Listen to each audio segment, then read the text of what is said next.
बिस्मिल्लाहिर्रहमानिर्रहीम। आज का लेक्चर हम एक इंतहाई अहम टॉपिक है, specially from the view point of the जजेस कि सज़ा देनी कैसे है। सेक्शन 35 इसके साथ मिला के हम पढ़ेंगे section 57, 65 and 71 PPC and in addition to that section 397 CRPC and 401 CRPC as well as जो जेल रूल्स हैं। तो फर्स्ट ऑफ ऑल आप जानते हैं सेंटेंसेस अगर एक सिंगल ट्रांजैक्शन में फॉर इंस्टेंस एक जुर्म हुआ जिसमें एक से ज़्यादा दफात लगी हुई हैं, हर दफ़ा की अलग सज़ा है लेकिन एक FIR है, एक ट्रायल हो रहा है। अब उसमें मुख्तलिफ सज़ाएं अगर सारों को दें तो क्या वो कंकरेंट चलेंगी या कंसेक्टिव चलेंगी? कंकरेंट और कंसेक्टिव इस तरह से है कि कंसेक्टिव यानी एक सज़ा ख़त्म होगी, फॉर इंस्टेंस 420, 468 एंड 471 है, तो 7 साल सज़ा हो गई। तो क्या 7 साल एक की पूरी करेगा, फिर दूसरी की पूरी करेगा, फिर तीसरी की पूरी करेगा? तो अगर ऐसा है तो इसको कंसेक्टिव कहेंगे, यानी एक जुर्म की सजा पूरी। लेकिन कंकरेंट क्या होती है कि all the 3 shell start running, वो कंकरेंट है, एक ही वक्त में तीनों की शुरू हो जाएगी। तो नॉर्मली आम हालात में जनरल रूल ये समझ लें कि वो कंकरेंट सजाएं होंगी और कंसेक्टिव एक्सेप्शन हो सकती है अगर कोई बहुत ही ब्रूटल, कैलेस और ग्रूसम एक्ट हुआ है, बहुत ही जालमाना है। मिसाल के तौर पर एक बंदे ने फायर मारा, बंदा कत्ल हो गया। अच्छा, तो दूसरा कत्ल कैसे हुआ कि फायर मारे उसके बाद उसकी जिस्म के अज़ा काटते रहे? तो this is something careless which do not deserve any sort of leniency और मिटिगेशन। तो ऐसी सूरत में कंसेक्टिव होगी। लेकिन एक चीज ध्यान में रहे कि लाइफ इम्प्रिजनमेंट है, उम्र कैद है, उसकी कुल मैक्सिमम सजा कितनी हो सकती है? That is 25 years। That can never exceed that limit. तो इसलिए जब वो उनको एग्रीगेट करें, कुल मिला के पढ़ें, तो फिर वो 25 साल से अगर एक्सीड करती हैं तो वो परमिसेबल नहीं है। एक केस हुआ था, सीनियर वकला जानते हैं, Javed Iqbal serial killer case, जिसने कुछ 100 के करीब बच्चे मारे, एसिड थ्रो करके ड्रम में फेंकना और वो डिजॉल्व हो जाना। That was so sensational a crime के the conscious of all of the world got stirred up by that, coming to know about that incident, unfortunate. तो उसमें 100 साल सजा दी गई। तो फिर ये तय हुआ, हाई कोर्ट ने उसको सेट असाइड किया कि this is something not permissible under the law. At the most maximum punishment which can be awarded to offender, that is 25 years। 25 साल से ज्यादा दे ही नहीं सकते। तो इस पे डिफरेंट इवेंचुअलिटीज पे बात करेंगे। अब एक आदमी है, उसने एक और जुर्म में ऑलरेडी जेल में है और एक केस चल रहा है। अब एक केस हुआ जिसमें सेशन जज साहब ने उसका नोटिस नहीं लिया कि इसका ऑलरेडी ये अंडरगो कर रहा है। तो ऐसी सूरत में जब ऑलरेडी अंडरगो कर रहा है तो फिर क्या जो केस का फैसला अब हो रहा है, जो पेंडिंग है, तो क्या इसमें दी गई सजा उसको इसके साथ वो अलग FIR है, ये अलग FIR है, वो अलग कोर्ट है, अलग ट्रायल है, सारा कुछ अलग है? तो आंसर है इसके सेक्शन 35 के तहत नहीं दी जा सकती। सेक्शन 35 सिर्फ एग्रीगेट करती है किसका?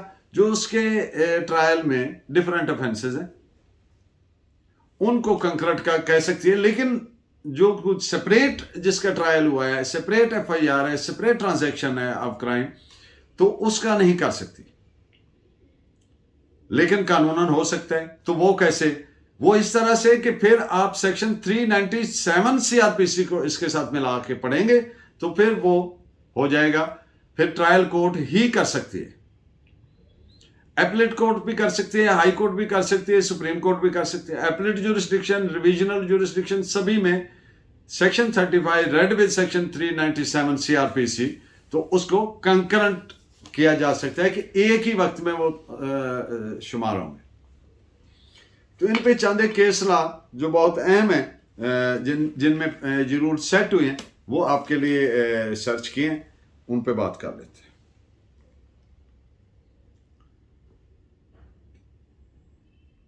ये जो जावेद इकबाल सीरियल किलर में 100 साल की सजा दी गई थी, इसमें फिर हाई कोर्ट ने उसको सेट असाइड किया और लाइफ किया या 25 में कन्वर्ट किया, और साथ 382 बी का बेनिफिट भी दिया। ये 382 बी का बेनिफिट होता है कि वो कैद का पीरियड जो अदालत में सजा होने से पहले, जिसको हवालात कहते हैं, यानी एक आदमी की बेल नहीं हुई और वो जेल में, फैसला हुआ है साल बाद या 2 साल बाद, तो ये जो पीरियड गुजारा है फैसला होने से पहले, ये भी फिर तस्वर होगा, उसमें काउंट होगा, गिना जाएगा। इसको कहते हैं बेनिफिट ऑफ 382 बी सीआरपीसी। तो इस पे केस ला रिपोर्ट फरमाइए, पीएलडी 2021 लाहौर, पेज 392। तो जो मैंने गुजारिश की कि एक केस पहले से फैसला सजा काट रहा है आदमी और अब दूसरा केस चल रहा है, तो उन दोनों को जो कंसोलिडेट करना है, it is reported as PLD 2020 Lahore, page 523। Section 65 PPC जो उसमें 1/4 की हद तक इम्प्रिजनमेंट, वो बात की that is pertaining to default in payment of fine. तो जो इम्प्रिजनमेंट, जुर्माना की जो सजा की गई है उसको अदा ना करने की वजह से होती है, वो that is never deemed to be part of the substantive sentence. इस पे आप नोट फरमाइए, 2020 Pakistan criminal law journal, page 1067।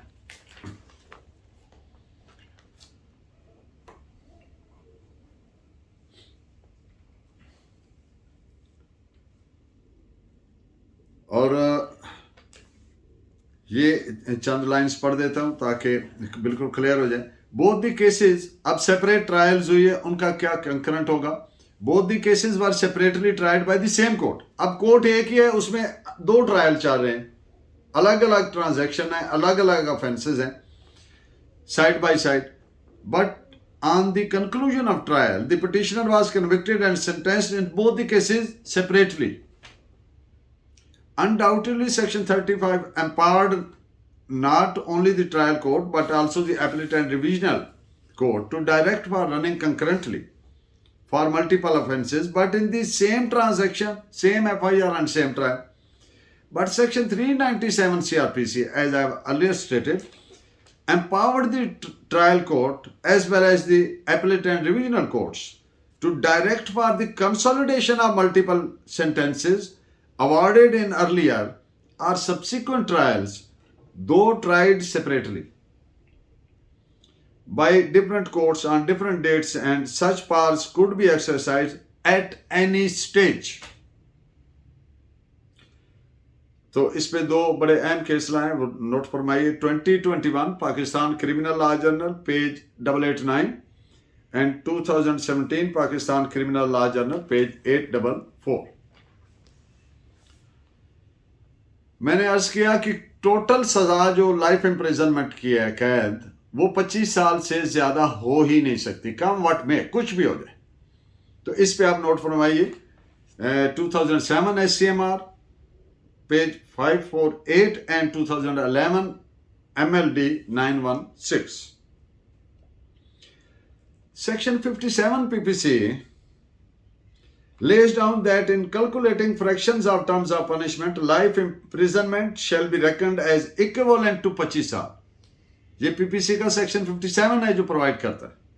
However, provincial government under section 401 CRPC is empowered to remit or commute the sentence.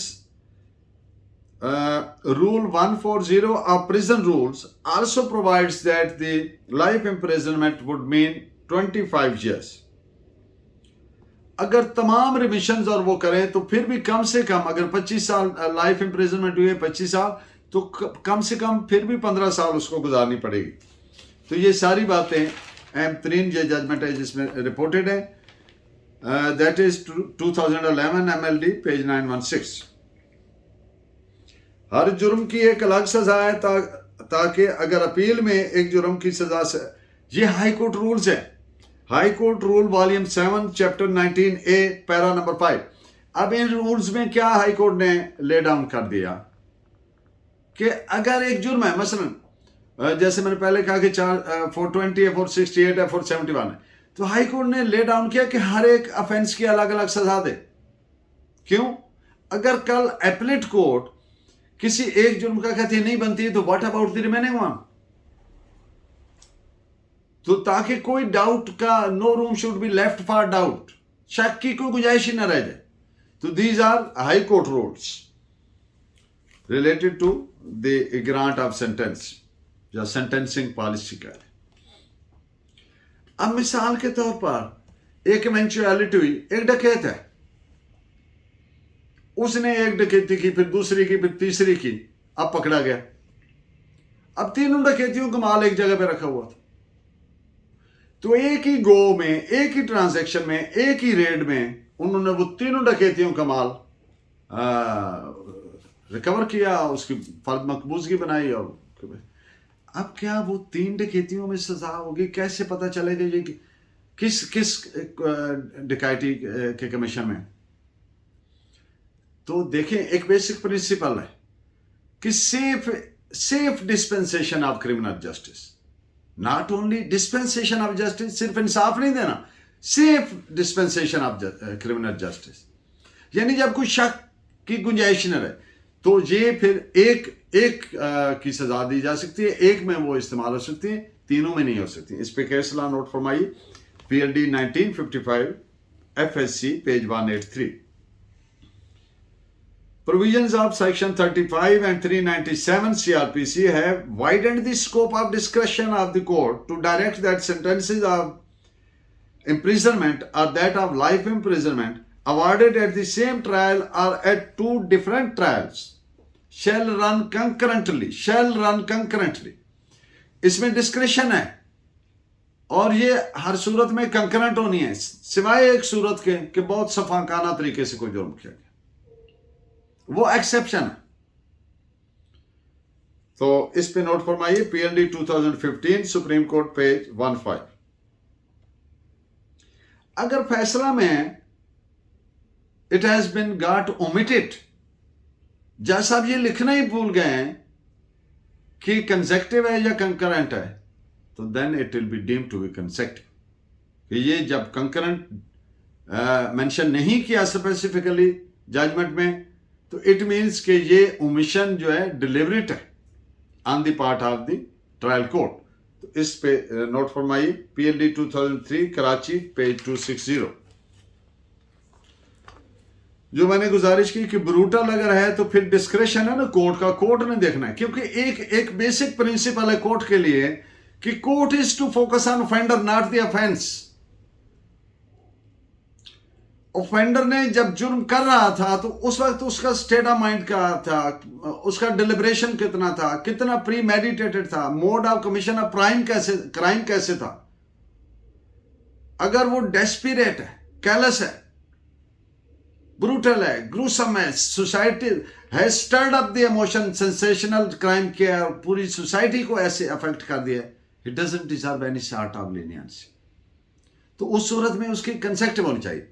लेकिन ये कोर्ट का discretion, और ये exceptional है कि कंसेक्टिव हो, जनरल रूल कंकरेंट करेगा। इस पे केस लॉ नोट फरमाई, PLD 2016 supreme court page 65 and 2012 SCMR page 334।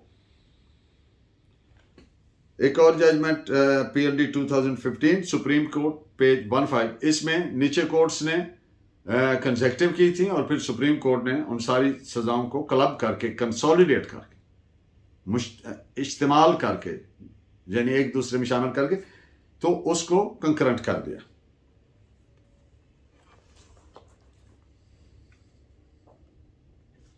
ये सेक्शन 35A की language, accuse cannot be order to undergo aggregate sentence even if sentenced on 2 counts beyond life imprison. अब 2 different offences में सजा दे दी, जो दोनों को अगर मिलाएं तो वो 25 साल से ज्यादा बनती है, तो ये परमिसिबल नहीं है एज प्रोवाइडेड बाय सेक्शन 35 सब क्लास ए। तो इस पे केस लॉ भी नोट फरमाइए। 1996 Pakistan criminal law journal page 95 and 1985 SCMR page 153।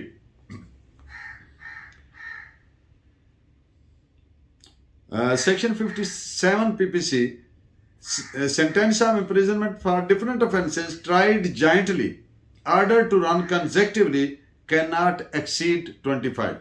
इसमें भी वही प्रिंसिपल आ गए। 1997 Pakistan criminal law journal page 1043। Concurrent word used in CRPC held much significance with analogy drawn from section 403 CRPC. As per section 397 CRPC, read with section 35A, 35 subclass 2 subclass A CRPC, sorry, High Court is empowered to order different sentences inflicted upon one accused to run concurrently. Guidance can be sought from cases reported as, ये 3 supreme court के पाकिस्तान के फैसले हैं। जो दोस्त इसकी detailed जिसको guidance चाहिए वो इन फैसलों को पढ़ ले। इनमें बहुत अच्छे तरीके से इस सारे मामले को, इस सारी बात को जो आज हमारा आज का मौजू है वो बयान किए गए। 1985 SCMR page 153, 1986 SCMR page 1627 and 2018 SCMR page 418।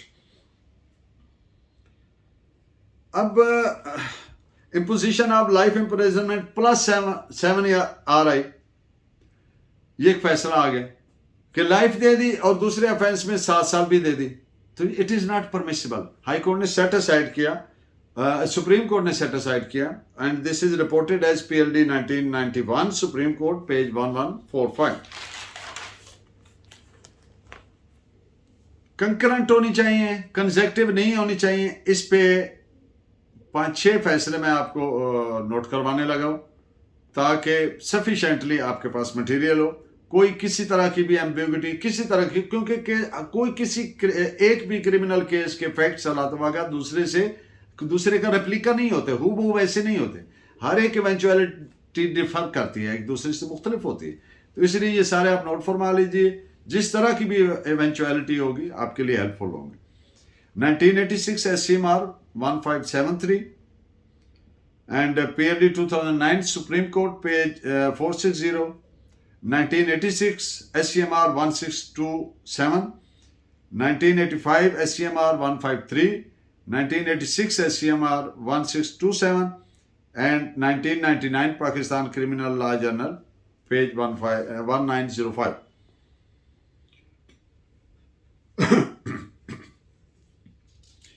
एक बात के एक जनरल प्रिंसिपल कि टेक्निकलिटीज ऑब्जर्व करनी जरूरी है, लेकिन इतनी जरूरी नहीं कि जो एसेंस ऑफ देयर यूज है, वो टेक्निकलिटीज का जो बेसिक काम है वो इतनी ज्यादा ना उनको हाइपर टेक्निकल होना चाहिए कि वो उससे नाइंसाफी में चला जाए।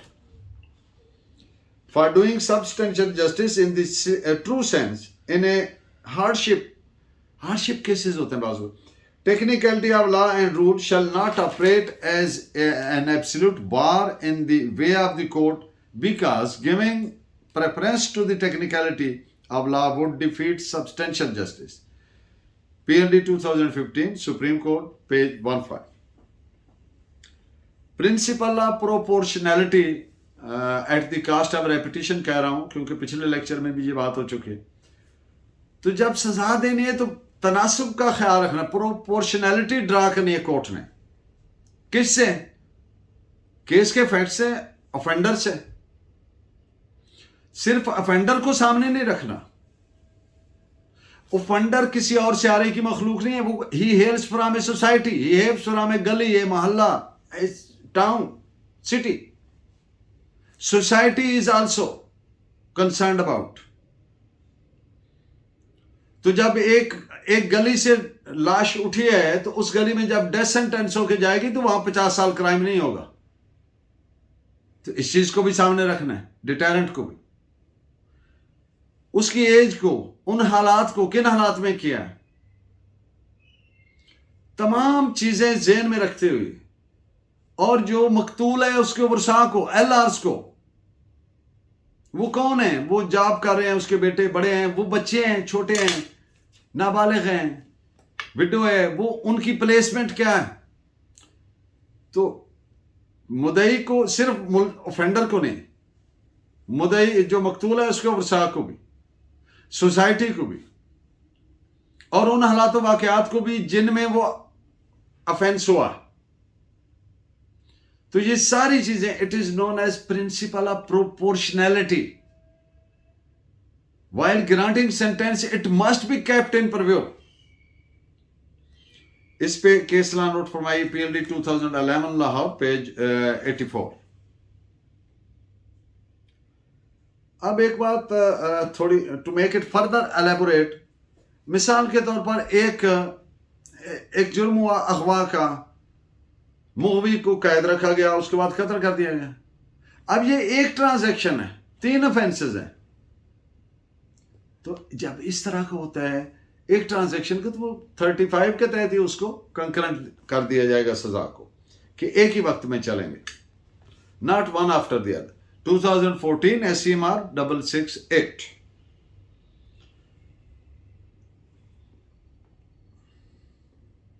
अब अगर कोई ऐसे ऑफेंसेस हैं जो एक ही ट्रांजैक्शन के हैं, मसलन CNSA है, 9A 9B 9C लगा है, तो इसमें जो जो कंकरेंट हो जाएंगे, और जो एक की मैक्सिमम सजा है उससे ज्यादा नहीं जाएगी, उससे ज्यादा नहीं देनी चाहिए।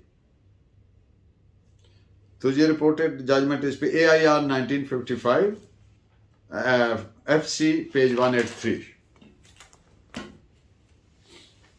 लेकिन अब अगर जराइम की नौयत अलग हो,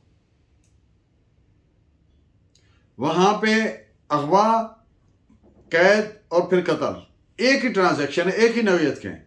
अब दूसरी बात कर रहा हूं, अगर नौयत बदल गई, फॉर इंस्टेंस ट्रेसपास किया, घुस गया, रेप किया, अब एंटायरली डिफरेंट नौयत के हैं, तो इनकी सजा उस तरह से कंकरेंट नहीं होगी। AIR 1925 Calcutta page 1015। एक ज़िमनन बात कह दूं कि फेडरल शरीयत कोर्ट के बाद उस सूरत में अपील नहीं हो सकती जब सजा 2 साल या 2 साल से कम। ये अक्सर सवाल पूछा जाता है, इसलिए मैंने कहा ये बात कर।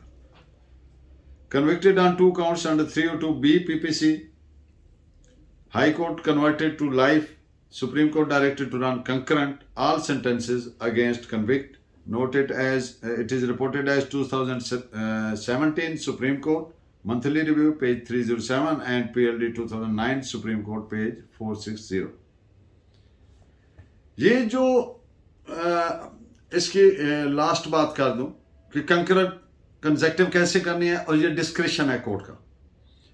तो डिस्क्रिशन के बारे में हम ऑलरेडी बात कर चुके हैं, लेकिन यहां पे जो रिक्वायर्ड है कि court must act with a very circumspicious mind, circumspection mind। circumspection कहते हैं चौकन्ना होकर, चौकस होकर, with all alerts, हर चीज को सामने रखते हुए, फिर वो ये इस पैरामीटर में जुरिस्डिक्शन को, यानी सवाबदीद को जज ने इस्तेमाल करना है सजा करते वक्त। तो please note it as 2020 SCMR page 497। I wish and pray my lecture be beneficial for you. Keep guiding me. Thank you very much. Allah Negeba.